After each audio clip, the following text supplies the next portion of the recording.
ఉన్నారు. మరి విద్యుత్ సంస్థ ఉద్యోగులు కూడా ఆలోచించాలి. మీరేమో అహోరాత్రులు కష్టపడతా ఉన్నారు.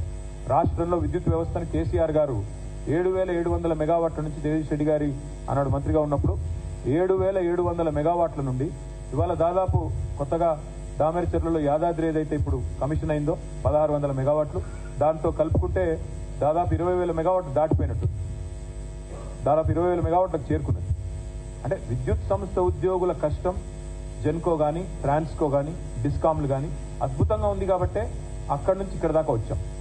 అది గుర్తించకుండా, కామన్ సెన్స్ లేకుండా ఇవాళ తన చేతగానితనాన్ని కప్పిపుచ్చుకోవడానికి 10 ఏళ్లు కేసీఆర్ గారి ప్రభుత్వంలో కరెంటు కోతలు లేకుండా బ్రహ్మాండంగా ఏ ఉద్యోగులైతే నిర్వహించారో ఇవాళ ఆ ఉద్యోగులను నిందిస్తూ చిల్లర రాజకీయానికి ముఖ్యమంత్రి ఏదైతే పాల్పడుతున్నాడో ఆయన ఆలోచించాలి. ఎందుకంటే ఆయన విజ్ఞతతో మాట్లాడాలి. ఇవాళ ఎలక్షన్ అయిపోయింది, ఎందుకు మాట్లాడుతున్నాడు ఇట్లా? తన చేతగానితనం బయటపడుతుందనా? అదే చెప్తున్నా బ్రదర్, ముఖం బాగాలేకపోతే అద్దం బాలు కొట్టినట్టు వెనుకటి చూడు, అట్లున్నది కత్తి. ఆయనకు చేత కాదు ప్రభుత్వాన్ని నడపడం. ఏ ప్రభుత్వాన్ని అయితే కేసీఆర్ గారు సమర్థవంతంగా నడిపారో, ఏ డిస్కంలను అయితే నడిపారో, ఏ డిస్కంలో ఉద్యోగులైతే అహర్నిశలు శ్రమించి ఆఖరికి శ్రీశైలంలో పంప్ హౌస్ మునిగిపోతే కూడా, కష్టమైతే కూడా, నష్టం జరిగితే కూడా, ప్రాణ నష్టం జరిగితే కూడా అహర్నిశలు శ్రమించింది ఇదే ఉద్యోగులు. వాళ్ళని ఇవాళ నిందిస్తూ రాష్ట్ర ప్రభుత్వ ఉద్యోగులను ఇన్సల్ట్ చేయడం అనేది ముఖ్యమంత్రికి తగదు. ఇకనైనా రేవంత్ రెడ్డి గారు తాను ముఖ్యమంత్రి అనే విషయాన్ని గుర్తు తెచ్చుకుంటే మంచిది. ఇంకా ప్రతిపక్షంలో లేడు. ప్రతిపక్షంలో ఉన్నప్పుడు ఇట్లే గావు కేకలు పెడబొబ్బలు. అప్పుడు పోలీసులను తిట్టిండు, ఉద్యోగులను తిట్టిండు, కొంతమంది తొత్తులు అన్నాడు, మళ్ళీ ఐఏఎస్ అధికారులను తిట్టిండు, బీహారీ గ్యాంగులు అన్నాడు, ఇంకా కూడా అదే దిక్కుమాల మాటలు మాట్లాడుతున్నాడు. ఇది మంచిది కాదు. ఇప్పుడు ఆయన ముఖ్యమంత్రి లాగా మాట్లాడాలా?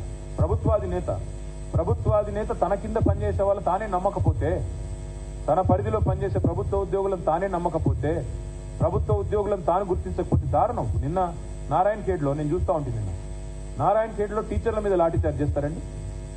నారాయణ ఖేడ్లో నిన్న ఏం చేసిండ్రు టీచర్లు? పోలింగ్ డ్యూటీ చేసిండ్రు. పోలింగ్ డ్యూటీ చేసినాక దానికి సరిపడా వేతనం మీద ఉంటుంది, ఆ వేతనం ఇవ్వాలా, అది ఇవ్వలేదు. ఇవ్వకపోగా అడిగితే వాళ్ళ మీద లాఠీ చార్జ్. ఒకవైపు టీచర్ల మీద లాఠీ చార్జ్, ఇంకోవైపు విద్యుత్ ఉద్యోగుల మీద నిందలు. ఇది కరెక్టా? ఒక ముఖ్యమంత్రి చేయాల్సిన పని, ఇది ప్రభుత్వం చేయాల్సిన పని.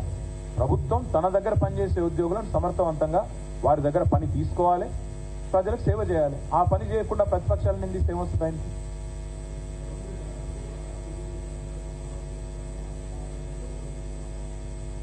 రేవంత్ రెడ్డి ప్రభుత్వం విద్యావంతులు ఇది కూడా వినాలా దయచేసి. రేవంత్ రెడ్డి ప్రభుత్వం శ్వేతపత్రాల పేరిట కొన్ని రోజులు గారడీ చేసింది. ఇది ప్రభుత్వం వచ్చిన కొత్తలో శ్వేతపత్రాలు, ఖజానా అప్పుల పాలైంది, అది ఇది అని చెప్పి సొల్లు మాటలు చెప్పారు. నిన్నగాక మొన్న రిజర్వ్ బ్యాంక్ ఆఫ్ ఇండియా వారి వాదన చిత్తుకాయుధంతో సమానమని కొట్టవతలు బారేసింది. రిజర్వ్ బ్యాంక్ ఆఫ్ ఇండియా మొన్న విడుదల చేసిన నివేదిక దయచేసి మీరందరూ తెప్పించుకొని చూడండి. మరి ఇప్పుడు పత్రికలు